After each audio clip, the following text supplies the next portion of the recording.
본문 스크립트 반갑습니다. 영상 시작하기 전에 구독 안 하신 분들은 구독, 옆에 좋아요 버튼이랑 알림 설정까지 눌러주시면 다음 영상도 바로 받아보실 수 있어요. 자, 오늘 들고 온 소식은 좀 흥미로운 조합이에요. 미국 대통령 전용기 그리고 일론 머스크. 이 두 가지가 어떻게 한 화면에 등장했는지 지금부터 차근차근 풀어드릴게요. 먼저 날짜부터 짚고 갈게요. 2026년 6월 19일 미국 메릴랜드주에 있는 조인트 베이스 앤드루스라는 곳에서 일이 벌어졌습니다. 이름이 좀 길죠? 줄여서 앤드루스 공군기지라고 부르는 곳인데 여기가 어떤 곳이냐면 미국 대통령이 타는 비행기들이 주로 머무는 기지예요. 백악관 바로 옆 동네라고 보시면 됩니다. 그 앤드루스 공군기지에서 도널드 트럼프 대통령이 직접 나와서 업그레이드된 항공기 한 대를 공개했습니다. 그 항공기가 바로 보잉 747반 ECA-8이에요. 보잉 747이라고 하면 다들 아시는 그 전보제트기, 비행기 동체가 엄청 큰 그 모델 맞습니다. 그런데 이게 일반 747이 아니라 747-7이 8이라는 최신형이고 이걸 트럼프 대통령은 임시 에어포스원이라고 소개했어요. 여기서 잠깐 에어포스원이 뭔지 모르시는 분들 계실까봐 짚고 가면 미국 대통령이 타는 전용기를 통째로 부르는 별명 같은 거예요. 어떤 비행기든 미국 대통령이 타고 있으면 그 순간 그 비행기 호출 신호가 에어포스원으로 바뀝니다. 그러니까 이번에 공개된 보잉 747-8도 트럼프 대통령이 타면 곧 에어포스원이 되는 거죠. 근데 이 비행기 출처가 좀 특이해요. 카타르가 선물로 준 비행기라는 점입니다. 카타르라는 나라가 미국 정부에 이 항공기를 기증했고 그걸 받아서 대통령 전용기로 쓸 수 있게 개조한 거예요.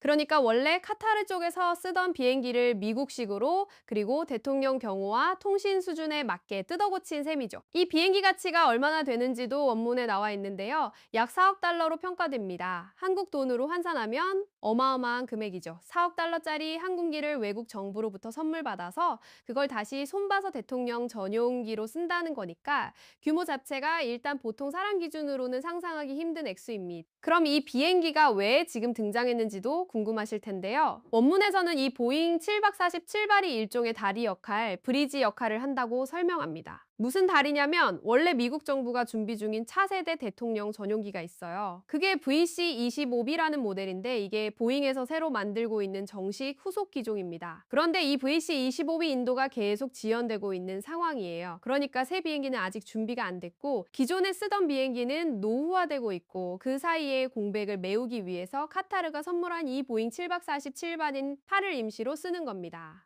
다리, 즉 브리지라는 표현이 그래서 나온 거예요. VC-25B가 도착할 때까지 버티는 중간다리 역할, 이날 행사에서 트럼프 대통령은 단순히 비행기 외관만 보여준 게 아니라 군 장병들 앞에서 직접 연설을 했습니다. 연설 내용에서 가장 눈에 띄는 부분이 바로 통신 장비 이야기였어요. 트럼프 대통령이 강조한 건 이 비행기에 들어간 첨단 통신 시스템이고 그 중심에 스타링크가 있었습니다. 스타링크 다들 한 번쯤 들어보셨을 거예요. 일론 머스크가 이끄는 스페이스X에서 만든 위성 인터넷 서비스입니다. 지구 저궤도에 수많은 위성을 띄워서 어디서든 인터넷 연결이 가능하게 해주는 서비스인데 이게 이번에 새 에어포스1, 정확히는 임시 에어포스1에 탑재됐다는 거예요. 일반 가정용 인터넷 서비스로 알고 계셨던 분들도 많을 텐데 이게 이제 대통령 전용기 통신망에까지 들어간 겁니다. 트럼프 대통령이 이날 한 발언을 그대로 옮겨보면 이렇습니다. 위에 통신 장비가 있는데 누구도 본 적 없는 수준이라고 했어요. 최고 수준이고 거기에 스타링크가 포함되어 있다고 직접 언급했습니다. 그러면서 자기 친구 앨론이 아주 좋아할 거라고 덧붙였어요. 여기서 앨론은 당연히 일론 머스크를 가리키는 거고요. 이어서 스타링크 얘기를 한 번 더 하면서 비행기에 4-5가지 서로 다른 이중, 삼중 통신 체계가 갖춰져 있다고 설명했습니다. 사람들이 본 적 없는 수준이라는 표현을 또 썼고요. 자, 이 발언 안에서 몇 가지 키워드를 좀 풀어볼게요. 일단 더블, 트리플 커뮤니케이션이라는 표현이 나오는데 이건 통신 체계가 이중화, 삼중화돼 있다는 뜻으로 이해하시면 됩니다. 쉽게 말해서 하나의 통신 경로가 끊기더라도 다른 경로로 즉시 전환할 수 있게 백업 시스템을 여러 겹으로 깔아놨다는 거예요. 대통령이 타는 비행기인 만큼 비행 중에도 어떤 상황에서든 본국과의 통신이 끊기면 안 되겠죠. 그래서 한 가지 통신 수단이 아니라 4-5가지 수단을 동시에 갖춰놓은 겁니다. 그리고 스타링크가 그 통신 수단 중 하나로 들어갔다는 게 이번 발언의 핵심이에요.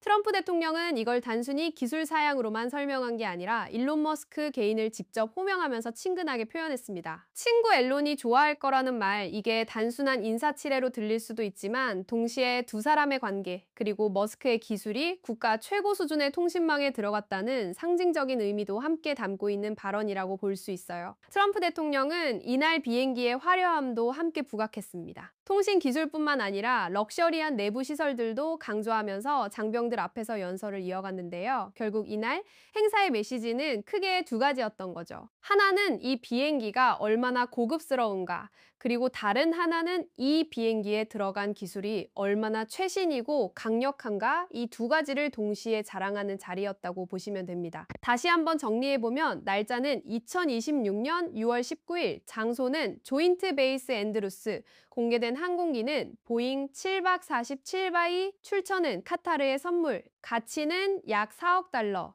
용도는 VC-25B가 도착하기 전까지의 임시 에어포스 원, 그리고 핵심 기술은 일론 머스크의 스페이스X가 운영하는 스타링크 위성, 인터넷 여기에 4-5가지 2중 3중 통신 체계까지 더해진 구성입니다. 이 모든 요소가 이번 한 번의 행사와 발언 안에 다 들어가 있는 거예요. 오늘 소식은 여기까지입니다. 미국 대통령 전용기 안에 일론 머스크의 기술이 들어갔다는 흥미로운 조합. 잘 보셨나요? 영상 재밌게 보셨다면 좋아요 한번 눌러주시고 다음 소식도 빠르게 받아보고 싶으신 분들은 구독과 알림 설정 꼭 부탁드릴게요. T3였습니다. 다음 영상에서 또 만나요.